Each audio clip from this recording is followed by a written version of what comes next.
Hello mga ka-Disney Princess! Welcome to my mini vlog.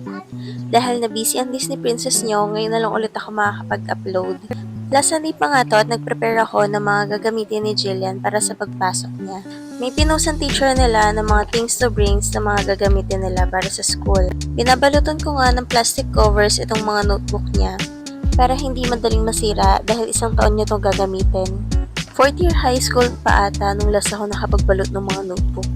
Hindi nga nakapasok si Jillian nung first week ng school nila dahil nga sa pagbaha. 4 na notebooks nga lang pala yung gagamitin nila for the whole school year at kitang-kita niya naman ang ginhawa nung natapos ko yung mga yon. Yun nga lang, kinabukasan ng umaga, lumakas na naman ang ulan at bumaha na naman agad sa may labasan namin. Kaya no Tuesday ko na napapasok si Jillian. Pinasot ko nga lang pala yung PE uniform na ginagamit niya nung nasa daycare pa siya.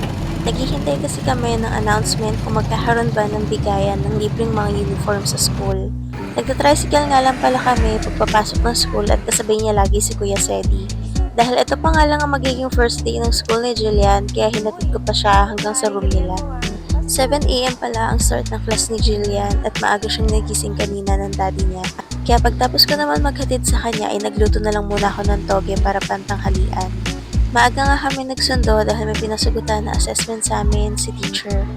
Nabigyan na rin sila ng libreng rubber shoes galing sa munisipyo.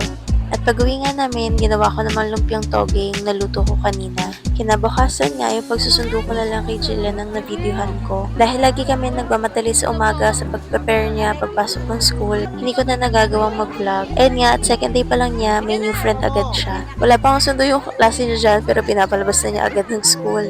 Yun lamang muna for today's video. Abangan niyo na lang ang susunod kong upload. Wala pa nga rin kasi akong time na mag-content dahil minamadali ko ang paglilinis ng bahay. Bye!